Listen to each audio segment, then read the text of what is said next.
In this video, I will show you how to enable Wi-Fi calling on iPhone. Wi-Fi calling helps you make or receive phone calls on your Apple devices, even when your phone has low network signal. Note that you need iPhone 5C or later, and your network carrier must support Wi-Fi calling feature. First open Settings app on your iPhone. Now tap Mobile Service.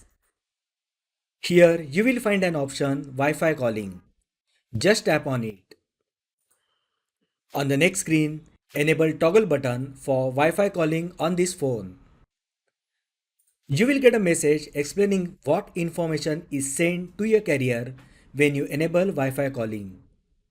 Simply tap enable to activate Wi-Fi calling feature. So that is how you can enable Wi-Fi calling on iPhone. If you find the video helpful, then like the video, share with your friends and subscribe to my channel. Thanks for watching and I will see you in the next video.